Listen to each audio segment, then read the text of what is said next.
So hello टेंथीज। तो आज मैं आप सबको बताने जा रहा हूं आपके साइंस के अंदर की स्ट्रैटेजी, जिससे कि आप आखिरी के इन 23 दिनों के अंदर, जो कि सबसे ज्यादा क्रूशियल टाइम है आपके लिए, उसके अंदर आप कैसे 90 प्लस को स्कोर कर सकते हो। यानी इस ड्रीम स्कोर को आप कैसे इन 23 डेज के अंदर स्ट्रेटेजिकली इन दिनों को यूटिलाइज करके आप ये स्कोर जो है अचीव कर सकते हो। ठीक है। अब मैं ये बिल्कुल नहीं जानना चाहता कि आपने क्यों पढ़ाई नहीं करी, आपने क्यों पढ़ाई करी, आपके कितना परसेंटेज सिलेबस हो चुका है, आपका क्या हो चुका है, कुछ भी हो चुका है, मुझे उससे कोई फर्क नहीं पड़ता है। अब मैं बस ये जानता हूं कि दो कैटेगरी के स्टूडेंट्स होंगे जिन्होंने बहुत ज्यादा पढ़ाई करी होगी और जिन्होंने उतनी पढ़ाई शायद नहीं करी होगी। मेरा दोनों से कोई वास्ता नहीं है। मेरा काम यह है कि मैं आपको गाइड करूं, ताकि जिस बच्चे ने ज्यादा पढ़ भी रखा है उसको जितना, जैसे लेट से अगर वो 95 स्कोर करता है तो वो 100 स्कोर करे, और जो बच्चा शायद उतना नहीं पढ़ पाया है उसको मैं एक रिस्पेक्टेबल स्कोर 85, 88, 90 की तरफ लेके जा सकूं। तो जरूर से जरूर इस वीडियो को देखने से पहले जरा लाइक कर दो और सब्सक्राइब कर दो चैनल को। और आज चलिए हम देखते हैं। और हाँ, मैंने मैथ्स की स्ट्रेटेजी डाल चुका हूं मैं, और एसएसटी की डाल चुका हूं, तो दोनों वीडियोस को 1 और 2 दोनों को जरूर से जरूर चेकआउट करना। तो देखो यार, हमारे पास दिन जो है बहुत ही कम है। 2, 3, 4, 5, 6, 7, 8, 9, 10, 17 को हमारा मैथ्स का पेपर है और उसी के बाद हमारा साइंस का पेपर है। जो मैथ्स है और जो साइंस है उसके बीच में इतना टाइम है हमारे पास। ठीक है। हो सकता है इसमें आपके कोई और एग्जाम्स भी हों, लेकिन जो मेन एग्जाम है, जो मेन सब्जेक्ट्स हैं, उसको मैं लेके चलूंगा। अब आप में से कुछ लोग पूछेंगे मेरी क्रेडिबिलिटी क्या है। तो मेरी क्रेडिबिलिटी ये है कि मैंने क्लास 10 साइंस के अंदर 75 ऑन 80 का स्कोर हासिल किया था, विच इज अप्रोक्सीमेटली, अगर मेरे यहाँ पे 3 मार्क्स ना कटे होते तो मेरा ये 95 ही होता। पर कोई नहीं, मैं 92% बोल के चल रहा हूँ। ठीक है। अब किसी भी एग्जाम के लिए पढ़ने से पहले हमें एग्जाम को पढ़ना होता है। तो हम देखेंगे pattern of the paper. Pattern of the paper में हमें सीबीएसई का है, ये मैंने अपने मर्जी से कुछ भी नहीं बनाया भाई। ठीक है। तो हमें दिया हुआ है कोर्स स्ट्रक्चर। तो इसमें आपको अलग अलग यूनिट्स दिए हुए हैं, 1, 2, 3, 4, 5, और इनकी वेटेज दे रखी है। तो आप देख सकते हो कि जो chemical substances nature and behaviour है वो 25 मार्क्स का है, वर्ल्ड ऑफ लिविंग 25 मार्क्स का है, नेचुरल फिनोमेना 12, 13, और नेचुरल रिसोर्सेज सबसे कम वेटेज का है, यानी कि 5 मार्क्स का है। ठीक है। तो अगर मैं देखूं नेचुरल रिसोर्सेज, तो इसके अंदर सिर्फ एक चैप्टर है आर एनवायरमेंट, 5 मार्क्स का। अब देखो, लोग बोलेंगे कि 5 मार्क्स के लिए क्या ही पढ़े, but these 5 marks can be a boon, अगर आपको कोई और सवाल नहीं आ रहा है तो मैं यही बोलूंगा कि इस चैप्टर को आप एग्जाम गैप्स के बीच में, यानी आपका मैथ्स का जब एग्जाम खत्म हो जाए उसके बीच में आप इसके ऊपर फोकस करिएगा। ठीक है। लेकिन हमारा जो मेन फोकस होना चाहिए वो होना चाहिए हमारे सबसे हाई वेटेज पे, यानी कि ये 25, ये 12 और ये 13 पे। ठीक है। और प्राइम फोकस जो है, यानी सबसे ज्यादा फोकस इन दोनों पे होना चाहिए। अब अगर हम इसको देखें तो हमारे पास जो चैप्टर्स हैं वो ज्यादातर यहाँ पे जो हैं केमिस्ट्री के चैप्टर्स हैं। ठीक है। अब बहुत लोग बोलेंगे केमिस्ट्री से उन्हें डर लगता है, उन्हें ये लगता है, उन्हें वो लगता है। तो लेट मी टेल यू कि अब डरने का समय तो बिल्कुल भी नहीं है, चिंता करने का समय तो बिल्कुल भी नहीं है, एक्शन लेने का समय है। ठीक है। और साथ ही साथ आपको अपने मार्क्स को बढ़ाने के लिए जो है पूरी जान लगानी, इतना आप समझ आइए। ठीक है।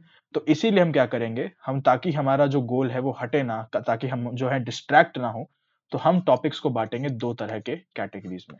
एक हम बांटेंगे वीक टॉपिक्स के कैटेगरी में, एक हम बांटेंगे स्ट्रॉन्ग टॉपिक्स के कैटेगरी में। दो तरह के जो स्टूडेंट्स का मैंने शुरुआत में बात करी। स्ट्रॉन्ग टॉपिक्स वाले जो हैं, जो अच्छे बच्चे होंगे, जिन्होंने बहुत ज्यादा रेगुलर पढ़ाई करी है, जो मतलब अच्छा स्कोर कर रहे होंगे, उनके 80 to 90% टॉपिक्स जो हैं वो इस कैटेगरी में आ रहे होंगे और 10% इस कैटेगरी में आ रहे होंगे। ठीक है। जो थोड़े जिन्होंने बिल्कुल पढ़ाई नहीं करी, उनकी 70 से 80% जो है वो वीक कैटेगरी में और 20% स्ट्रॉन्ग आ रहे होंगे। तो जो आपके स्ट्रॉन्ग टॉपिक्स हैं, ठीक है, आपके जो स्ट्रॉन्ग टॉपिक्स हैं वो आपको एग्जाम टाइम के बीच में, यानी कि जो एग्जाम गैप्स मिलते हैं आपको उसके बीच में, आपको इनको रिवाइज करना है, इनके पीवाईक्यूज को सॉल्व करना है। ठीक है। आपको ज्यादा टेंशन नहीं लेनी। लेकिन जो आपके वीक टॉपिक्स हैं, आपको उनको अभी से ही स्ट्रॉन्ग की तरफ लेते हुए जाना पड़ेगा। जैसा कि मैंने बताया, लो वेटेज जो है उसको एग्जाम के टाइम पे करिए, और साथ ही साथ अपने जो स्ट्रॉन्ग टॉपिक्स हैं उनको भी इसी टाइम पे आप रिवाइज करिएगा अच्छे से। मतलब कि ऐसा रिवाइज कि दोबारा रिवाइज करने की जरूरत ना पड़े। ठीक है। साथ ही साथ जो आपके हैवी वेटेज वाले टॉपिक्स हैं, लेट से फॉर एग्जांपल आपके कोई वीक टॉपिक है, तो इनको आप प्रायोरिटी पे सॉल्व करिए, इनको आप प्रायोरिटी पे रखिए, जिससे कि आप इनको ज्यादा से ज्यादा स्ट्रॉन्ग में, और कोशिश करिए कि जितने आपके वीक टॉपिक्स हैं आपके स्ट्रॉन्ग बनते जाएं। अब ये बनेंगे कैसे? इसका सीधा सा आंसर है आपका PYQ मैपिंग का तरीका, ठीक है। सिलेबस को पढ़ो, ठीक है, यानी सिलेबस में क्या चीज है उस चीज को देखो, ठीक है। आपके पास सिलेबस दिया हुआ है, let's say carbon and compounds का, आप इसके पीवाईक्यूज खोल के देखते हो आखिरी के 4 से 5 साल के, आपको दिखता है कि यहाँ पे जो है ऑर्गेनिक कंपाउंड्स की नेमिंग यानी कार्बन कंपाउंड्स की आयुपैक नेमिंग पे सवाल ज्यादा है, तो आप आयुपैक नेमिंग को ज्यादा से ज्यादा स्ट्रॉन्ग करने की कोशिश करो। फिर आपको दिखता है कि यहाँ पे जो है सोप्स एंड डिटर्जेंट्स वाला जो पार्ट है इसके ऊपर सवाल ज्यादा है, तो आप इसको अच्छे से पढ़ो। आपको दिखता है कि ये सारी चीजें हैं जैसे formation and properties of covalent bond, catenation की प्रॉपर्टी हो गई या कुछ हो गया, तो आप इसके ऊपर ज्यादा फोकस रखो, ठीक है। ओवरऑल आप इसका एक वन शॉट देखिए और उसके बाद जो इसके पीवाईक्यूज हैं उसके ऊपर आप प्राइम फोकस रखिए और अपने आप को उस चैप्टर के अंदर महारत हासिल करवाने की कोशिश करिए। ऐसे करके अगर आपका ये एक वीक टॉपिक है तो ये आपका एक स्ट्रॉन्ग टॉपिक, एक स्ट्रॉन्ग होल्ड बन पाएगा। सिमिलरली अदर्स चैप्टर के लिए भी same, metals and non metals, इसका वन शॉट देखा, इसके पीवाईक्यूज देखे, कौन से टॉपिक से सवाल ज्यादा आ रहे हैं, उस टॉपिक को बढ़िया से स्ट्रॉन्ग कर लिया वन शॉट को देख के। Acids bases and salt same तरीका, केमिकल रिएक्शंस इक्वेशंस सेम तरीका।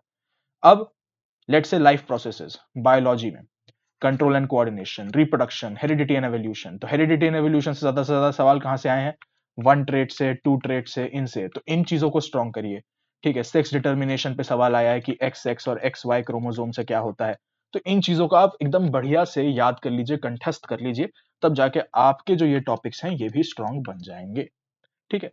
तो मेन तरीका है यही, आप करिए सॉल्व इस चैप्टर को वन शॉट्स के थ्रू, एक्टिव रिकॉल करिए यानी जो टॉपिक्स आपने पढ़े उसको बार बार दिमाग में घुमाइए, ठीक है। 4 5 साल के सवाल जो मैंने पीवाईक्यूज बताया आप उसको देखिए, रिपीटेड क्वेश्चंस को जरूर से जरूर मार्क कर लीजिए और उसको बार बार ध्यान रखिए। फिर आपको क्या होगा, जब आपने रिपीटेड क्वेश्चन एक बार आपने देख लिए तो आप जब उसको एग्जाम गैप के बीच में रिवाइज करेंगे आपका कॉन्फिडेंस जो है वो बहुत ज्यादा बूस्ट हो जाएगा, ठीक है। तो फोकस करो पीवाईक्यू रिपीटेड टॉपिक्स पे। अब हम आते हैं सबसे इंपॉर्टेंट चीज जो कि है डायग्राम्स। बहुत लोग बोलेंगे डायग्राम जो है सिर्फ बनाने को आएंगे, नहीं, बेवकूफ वाली बातें हम नहीं करेंगे, इन चीजों से क्वेश्चंस भी पूछे जाते हैं, ठीक है। जरूरी नहीं है कि आपसे सारी चीजों के डायग्राम बनाए, आपसे उसके ऊपर सवाल पूछ लिए जाएंगे। तो आपको कनकेव मिरर का डायग्राम आना चाहिए, कन्वेक्स मिरर का, कन्वेक्स लेंस का, रिफ्रैक्शन का, ह्यूमन आई का, मायोपिया और हाइपरमेट्रोपिया, ये दोनों इंपॉर्टेंट है, ठीक है। ये आपको सवाल में भी आ सकता है, ये आपसे डायरेक्टली सवाल पूछे भी जा सकते हैं कि मायोपिया के डायग्राम में कौन सी तरह का लेंस था, हाइपरमेट्रोपिया की तरह में कौन सी तरह का लेंस था, उसके पीछे का लॉजिक क्या है कि भाई इसके अंदर कन्वेक्स लेंस लगता है, इसके अंदर कॉनकेव लेंस लगता है, ये आपको बताना आना चाहिए। Dispersion of light, triangular prism के अंदर आपको एंगल ऑफ इमरजेंस पूछ लिया सकता है, ठीक है, आपसे ये यहाँ पे एक एंगल होता है वो पूछ लिया जा सकता है। सर्कुलर कॉइल आपके मैग्नेटिज्म से, बार मैग्नेट, आपसे कुछ भी इनमें से जो है जितने भी डायग्राम्स हैं आपकी बुक में, आप उसकी थ्योरी को एकदम ध्यान से डिटेल से पढ़िए, समझिए और उसके ऊपर सवाल जो है वो आप ढूंढने की कोशिश करिए एमसीक्यूज की तरह या सब्जेक्टिव की तरह, और उसको सॉल्व करने की आप कोशिश करिए। सिमिलरली केमिस्ट्री में देखो यार, ज्यादा से ज्यादा डायग्राम्स तो नहीं पूछे जाएंगे, इक्वेशंस ज्यादा पूछी जाएंगी, लेकिन फिर भी कुछ डायग्राम्स ऐसे हैं जो कि बहुत ज्यादा पूछे जा सकते हैं। सबसे पहला है आपका डॉट स्ट्रक्चर, इसको जरूर से जरूर याद रखना, ठीक है। मिसेल फॉर्मेशन, अगर कोई डायग्राम आ सकते हैं तो ये डायग्राम सबसे ज्यादा आने की प्रोबेबिलिटी रखता है। इलेक्ट्रोलिसिस और क्लोर एल्कलाई प्रोसेस जो है सब्जेक्टिव टाइप सवाल में ज्यादा पूछे जा सकते हैं, ऑब्जेक्टिव में भी पूछे जा सकते हैं पर सब्जेक्टिव का ज्यादा प्रोबेबिलिटी है। अब आते हैं बायोलॉजी। जो भी बंदा अभी तक इस चीज को देख रहा है तो मैं आपको बता दूं कि बायो के डायग्राम्स सबसे ज्यादा जरूरी हैं। बायो में डायग्राम से ज्यादा प्राइम और कुछ भी नहीं है, तो बिल्कुल ध्यान से देखिए। सारे डायग्राम जितने भी बायोलॉजी के जितने भी चैप्टर्स हैं उसके सभी डायग्राम्स को अच्छे से स्टडी करिए, उसके प्रोसेस को जानिए, साथ ही साथ उसके फैक्ट्स को रखिए, इन सब को ध्यान से रखो याद और पढ़ो, ठीक है। लेकिन अगर आप मुझसे पूछो कि कौन सा डायग्राम बनाने को आ सकते हैं, तो these are the diagrams. Amoeba का रिप्रोडक्शन और उसका न्यूट्रिशन भी, nephron, neutron, hydra budding, longitudinal section of the flower important, reproduction in flower उसका ये डायग्राम, ये बहुत इंपॉर्टेंट है, आपको इसका पूरा प्रोसेस एक्सप्लेन करना आना चाहिए कि पॉलन ग्रेन स्टिग्मा पे बैठा, फिर उसके अंदर से एक ट्यूब बनी, वो इस तरफ गई, ओवरी, फीमेल जर्म सेल, ये पूरा आपको डायग्राम इसका प्रोसेस एक्सप्लेन करना आना चाहिए। बहुत लोगों को मैंने देखा है वो ये डायग्राम बना लेते हैं पर इसका प्रोसेस एक्सप्लेन नहीं कर पाते, गलत गलत प्रोसेस एक्सप्लेन करते हैं, तो ये चीज ध्यान रखेंगे। फिर germination of seed, plumule, radical, ये सारी चीजें, ठीक है। Male and female reproductive system तो सबसे इंपॉर्टेंट है भाई, इसको तो बिल्कुल भी छोड़ के नहीं जाना। कंट्रोल एंड कोऑर्डिनेशन में से रिफ्लेक्स आर्क और ह्यूमन ब्रेन, इसके डायग्राम्स इंपॉर्टेंट है। तो बायो के जो है सारे डायग्राम्स इंपॉर्टेंट है, तो सबको डिटेल में स्टडी करिए, और जो डायग्राम्स मैंने ड्रॉ करने के लिए बोले हैं वो 3 से 4 बार उसकी प्रैक्टिस आप जरूर से जरूर करिए। फिर आप पूछोगे भैया न्यूमेरिकल का क्या करें?